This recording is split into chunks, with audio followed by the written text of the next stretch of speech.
Welcome back to Real Talk Sports with Rico. Today, I'll be your host. Today, we're talking about round one, the reactions to round one, and we're also going to go ahead and preview round two of the NBA playoffs. So, without further ado, let's jump into the first part of the video here, which is the reactions to round one of the NBA playoffs, as that actually just concluded here. If you were watching ESPN, it looks like that the Cavaliers are moving on against the Orlando Magic. And so bringing up the box scores, guys, and I think that this was very big for the Orlando Magic. I did have the Cleveland Cavaliers winning this in 7, and it looked like that the Orlando Magic were going to trump my prediction. I got to give them much kudos and a lot of respect here because I think that the Magic essentially have put their stamp on the NBA, and they have shown you that they are going to be a team to be reckoned with. So, looking at what Banchero was able to do, he had 38 points, which was pretty big in a game 7, guys. Looking at the way that he was able to score, I love the fact that he had a 50% ratio from the 3-point land. Love the fact that he got to the free throw line. He had 18 of those. I think his career high was, I think 19, if I'm not mistaken, is what they were saying on the broadcast here. But one guy that I really have to give flowers to is Jalen Suggs. I think that watching Jalen Suggs come out of Gonzaga, I was wondering what type of player he would be in the NBA, and he necessarily wasn't the scorer that he was in college. And it was like, what would his niche be? And he had been injury prone, but I think defensively, he was probably a breath of fresh air. And I love at the end of this game, you see the emotion coming down his face. I love a guy like that. Would love to play basketball with him and have him on my team any day of the week. I think that these two guys are going to be huge building blocks. And I think one of the takeaways here for Orlando was that they had a poor performance from Franz Wagner here, or Wagner, excuse me. He only had 6 points, but he was 1 of 15 today. And I think that had to do with just getting into a game 7. Kudos to the Cavaliers for coming through and defending him at a high level. On the other side of this thing, Donovan Mitchell, I think he had like 85 plus over the last couple games. Had 39 today, really turned it on in the second half after going, I think, 2 of 11 in the first half. But he was able to get it going. He was able to put up a plus 17 in the box score. And more importantly, they got a valuable contribution from Darius Garland at the end of the third quarter going into the fourth, which was really huge for them. I think that Max Strus hit some huge 3-pointers for them, which is what they needed. And how about Chris LeVert Charis LeVert coming off the bench with 15 points as well. So, moving forward, guys, I liked Cleveland to get past this series. I think that ultimately they're going to be in trouble for the next series. I think that, the Celtics are really going to essentially affect them as far as shooting the basketball. And I don't think that they're going to go on these spurts where they're going to let Cleveland kind of get back into the game. And I just think that, especially without Jared Allen, I think that kind of mitigates the fact that the Celtics could be without Porzingis as well. So that leads us into the next portion of the pod, which is going to be now the round 2 predictions. All right. So that was the end of the first round with the Cavs. And then you had the Magic. But now we're going to take a look here at the brackets, guys. And, I think that it's starting to line up a lot like how we thought it was going to line up at this point in time. And I think that this is where it's going to get interesting in round 2. And really, I think I'm wondering, is there an upset to be had, I think, in round 2, to be honest with you? So looking at the bracket now, let's start off here with the Eastern Conference, since I just left off with the Cavs and the Celtics. And so, I think that the Celtics were who we thought they were going to be at this point in time. They gave up a game to the Miami Heat, but that was due to the fact that the Miami Heat just literally shot out of their mind from the 3-point range. And I think Charles Barkley and those guys on TNT were like, yeah, I don't think that's going to happen again. And they were correct. The Celtics move on. The problem is that they lost Porzingis in this one. The Cavs move on, and they've lost Jared Allen, who potentially can come back with the rib injury, I think, at some point here in this series. But I think that if the Cavs are going to move on, they're going to have to be able to beat the Celtics up on the boards. I think that that is going to be the key to beating the Celtics. One of the things about the Celtics that they must have happen for them is they've got to shoot the three ball well. Obviously, with the added size of Porzingis, if he's out, that is going to hurt their chances. I think that the Celtics are favored here. I like the Celtics to get this one. I initially had this as probably being, a 5-game series, but I think that this could be a 6-game series, especially without Porzingis out there with the calf injury. And so, I tell people all the time too, this calf injury could really affect them in the Eastern Conference Finals as well if they move forward, because I think the calf is something that once you get a calf strain, it can feel very good. You're feeling fine, you're running fine, everything else. And then the next thing you know, you go down with a calf strain, and it's usually worser than what it was before. It's almost like, when you're rehabbing it, it feels good. You've taken like a cortisone shot or something like that, and you've numbed the pain. But initially, once you start back with that activity, if that calf is not right, it is a high chance that you could pull it again, you can tear it, and you can even do what Kevin Durant did in his last run with the Warriors, and that's actually you pull the Achilles, right? You could tear the Achilles. And so that's one thing that the Celtics have to be worried about. Now, on the other side of this thing, the Pacers and the Knicks, I'm not shocked as to what the Pacers were able to do to the Bucks. I have been saying that the Bucks were on upset alert going into the playoffs, and I like the Pacers because the Pacers are able to run up and down the court. The issue with the Pacers is that when they are not shooting the basketball well, that's where they're vulnerable. Now, I love what they did with Pascal Siakam, getting him. I think that he solidified that defense. Their defensive rating has gone up, which makes this series very interesting. Okay. With the Knicks, the one thing that I love about the Knicks is that they have Coach Thibodeau. And one thing we know about Coach Thibodeau is that they play hard and they play with effort. And I think that that was what was able to push them past a feisty Sixers team and will perhaps help them push past the Pacers, because that's what it's going to take.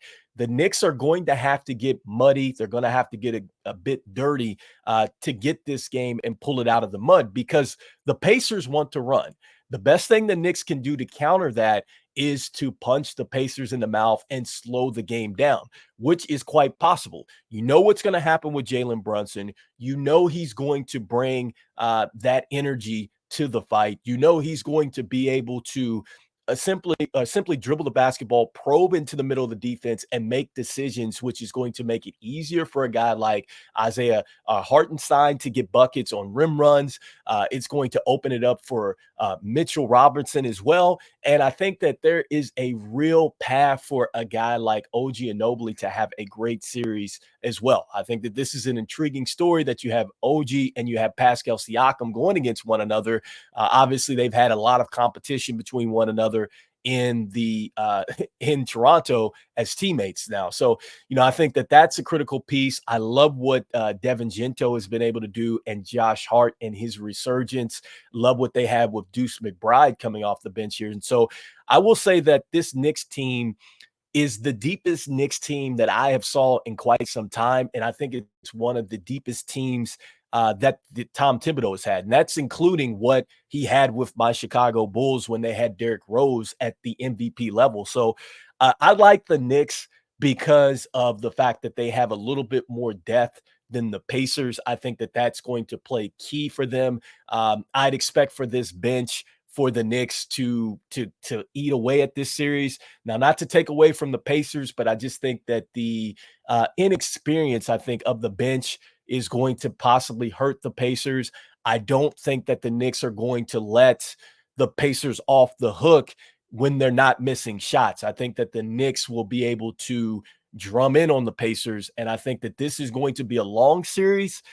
But I like New York in this one, man. I like New York in 7, and I like them to reach the Eastern Conference Finals. Now, the next up with the Western Conference Finals, Thunders and Maverick. Look, I picked the Mavs to beat the Clippers. A lot of people were saying, no, it's not going to happen. The Clippers are best in the West and all this and all that. And I tell people all the time, the Clippers are essentially the Dallas Cowboys of the NBA, meaning that they have terrific season records. They look great. They look phenomenal. They get to the playoffs, and there's always something that happens to the Clippers. This time around, it was they're going to say it was Kawhi Leonard and the injury. That's fine. But the fact that Russell Westbrook only got like 6 or 7 points a game, you clearly took him out of the contest. They didn't have a big three. It basically came down to Paul George and James Harden. Paul George went on a disappearing act in games that they needed. That's been something that has been kind of the story of Paul George, really, I think, since he's left the Pacers. And so much of the same with the Clippers. And I think that the Mavs probably did one of the best jobs that you can do at the trade deadline. I had talked to Devontae the Real Hogan about this and telling him that Derek Lively was going to be a pivotal piece to the Mavericks, and he has been. He has been a breath of fresh air to the Mavericks. And it's something that Jason Kidd is familiar with because this guy reminds you a lot of a Tyson Chandler type of player. And guess what that correlation is? Tyson Chandler was on that team when they last made it to the finals and they won. So clearly, your team is an extension of your coach, and I think that Jason Kidd is finally starting to implement the pieces that helped them reach the finals when he was a player. All right. And, I think that the owner has come out and said it, Mark Cuban. He feels like Luca, he feels like they have about the same type of offensive game. Maybe one could say that with the one-legged step backs and the kind of variation of shots that Luca has. I don't think he's as defensively locked in as Dirk, but hey, I like what Luca has been able to do thus far with the Olay defense. And I think that now this is going to be the spotlight of the series. And I don't think you're going to be able to hide Luca on the defensive end. I don't think that there's one matchup that the Thunder have that is going to allow for Doncic, or excuse me, Luca to hide on the defensive end. And so I think that there's a real chance that he's going to be exploited in this series and be in a lot of. I also think that, Kyrie is going to get his buckets, but I also think he's going to have his hands full defensively in this series as well, with a young Shea Gilgeous-Alexander, who the one thing that I love about Shea Gillis is not only does he get to his spots on the floor, but he does a great job in getting body contact as well and getting a lot of and one. So I'd expect that it's going to be a difficult series for the guards alone. And as far as the bigs are concerned, yes, I know that they don't necessarily have the bigs that they would want to have in OKC. I get it with Chet Holmgren. And, I understand what's going on with Lou Dort out there as well. But make no mistake about it, even though they don't have a lot of bigs out there, they do a terrific job at spacing you, and they do a terrific job of hitting the boards, and they kind of mitigate a lot of the height that you have. So, I expect for Lively, Gafford, those guys to be in some difficult situations with a lot of their guards coming downhill, whether it's Williams, whether it's going to be Shea Gillis, like they're going to have their hands full. And I think on the defensive end, I just mentioned Lou Dort. I think he's going to be an excellent cover for either Kyrie or Luca, and I think that that's the key for the series for the Thunder is they're going to have to find a way to get multiple stops on those two guys. I think taking those two guys away and making the Mavs beat you from outside, I think is going to be the key for this series. I like the Thunder in this one. I think it is going to be a feisty Mavs group. I like this one to go in 6 games to the Thunder. Next up, the Timberwolves and the Nuggets. And so right now, as we speak, the Timberwolves are up 1-0 on the Nuggets, and we're going to talk about that game. But I'd like the Nuggets in this particular game. I know a lot of people are probably going to frown away from this, considering how Anthony Edwards has played. But I'm dating back to the fact that when the Nuggets needed to close down the Timberwolves in the regular season, yes, I get it. It is a new season. They were able to do so. And I think that that is going to be the key for the Nuggets this time around. I think that their experience level is what's going to have to get it done for them. And I think that in game one, we're going to bring up the stats, but the Timberwolves were able to essentially have others play better other than Anthony Edwards. You knew what Ant-Man was going to do, but when the others play well, that's where Denver got in some trouble. And I think that that's where, if I'm to point out weaknesses for Denver this year, I think it's going to be their bench play. All right. Because they did lose some pieces in the bench. And I think that that's going to be, critical for them. And so we're going to go ahead and bring up the box score for this one. And by the way, like I said, I have the Nuggets. I have them winning this series in 7 games. But again, the Timberwolves are already getting me to question this after game one's performance with Anthony Edwards, which it was phenomenal. But this is what the box score has to show us here. So, with Ant-Man and what he was able to do, he had 43 points, but he was plus 10 here. The one thing that you love about this is that he was 17 of 29 from the field, shot a pretty good percentage from downtown. But I love the fact that he was able to get to the free throw line and make the Nuggets pay. And on top of that, guys, look at what Karl Anthony Towns was able to do, the 20 points. He also had 4 rebounds, 3 assists. And the big thing for him is he stayed out of foul trouble, right? For the most part, even though he ends up with 5 personal fouls. But I think that that's going to be the key for the series. And I think this is where the Nuggets will have an advantage, because I think that they can get Karl Anthony Towns into foul trouble, and Gobert's not playing good enough for him to be a factor here. All right. Because he only had 6 points. He can't manufacture plays for himself. He needs to be, fed the ball. And so I think that you can get rid of that by getting Towns off the floor, and you're taking away a lot of Minnesota's height here, even though he got a lot of bounds and things like that. So I think that that's going to take away Gobert. But the key thing is what Niles Reed did off the bench. All right, here's a guy that won the 6th Man of the Year award, had a phenomenal third, fourth quarter to really close down the Nuggets. And his run alone, I think, is what won the game. And this is what I'm talking about from the others. The 16 big points for him. He had 3 assists. He had, 4 rebounds. And more importantly, he was a 7 of 11 from the field. And so that's what it is going to take for Minnesota to win. They are going to need some excellent bench play versus what you see with the Nuggets. They only got 5 from Reggie Jackson, who I know is coming off an ankle injury. They only got 7 from Bron, 0 from Watson, and 3 from Justin Holiday. All right. And so these are guys that essentially would not be playing if this were last year's team. They would have Bruce Brown playing, right? They would have had a better bench showing than what they did this year. All right. And so that's where you look and you say, okay, Denver has a real weakness here. And also looking at this, Aaron Gordon didn't have the strongest game. He's going to have a better game between the Joker. I mean, he had his 32 points, but I think what really probably hurt them was the slow start from Jamal Murray.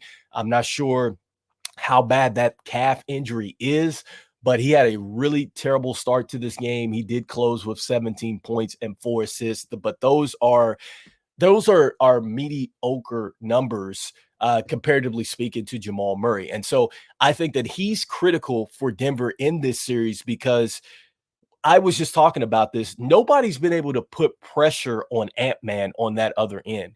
Can somebody else put pressure on the Ant-Man and make him play both ends of the floor? Which, not to say that Anthony Edwards doesn't play both ends of the floor, but you need somebody that's pressing him. Like Bradley Beal, he fell in that challenge. Like he failed and he didn't even step up to that challenge. But Jamal Murray is a different breed here. I think that he's going to be able to not only get it on the offensive end, but I think he is going to challenge Anthony Edwards on the defensive end. So expect him to have a better game too. I think that this is going to be a long series. And, even though the Timberwolves came in and stole game 1 and won 106-99, I would expect for this series to go 7. I think that Denver is going to come right back here and they are going to get a game. And they were almost going to win this game in game one, but it was just a hot start in the fourth quarter from Niles Reed that I think secured it for the Minnesota Timberwolves, guys. And so, with that being said, that is my predictions going into round two. It has been a phenomenal NBA playoff season thus far. I love it. And so I just want to go ahead and let you know that you can find us here on Spotify. You can also find us on YouTube, and all the show notes are going to be linked below. And I want to thank the fans out there for going ahead and listening to the podcast on a week-to-week basis and helping us drive stories to the podcast. Everybody that's put sponsorship on the show, we definitely appreciate that.